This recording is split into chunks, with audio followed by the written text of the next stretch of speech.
Қайырлы күн достар, сіздерге бүгін үй жағдайындағы тауық еттерінен жасалатын палау түрін жасап көрсеткім келеді. Ол үшін видеоның соңына дейін қараңыздар. Ал ендеше кеттік. Ең бірінші пиязымызды турап аламыз. Қазанымызды отқа қойып, астын қыздырып, үстіне сұйық май құямыз. Майымыз қызғаннан кейін үстіне пиязымызды салып, жақсылап пияз қызарғанша қуырамыз.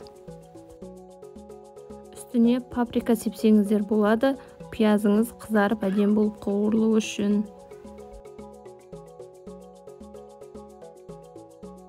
Өздеріңіздің қалауларыңызға қарай үстіне палауға арналған приправада қоссаңыздар болады.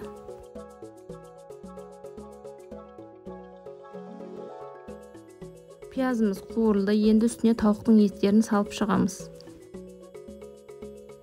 Өздеріңіздің дәм қалауларыңызға қарай үстіне тұз бен бұрыш себесіздер.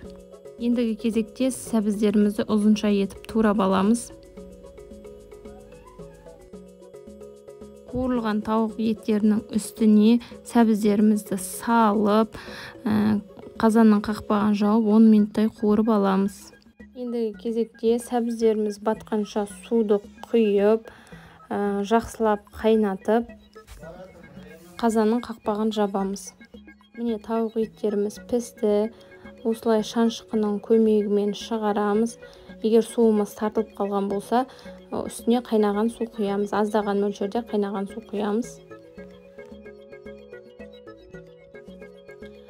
Ендігі кезекте күрішімізді саламыз.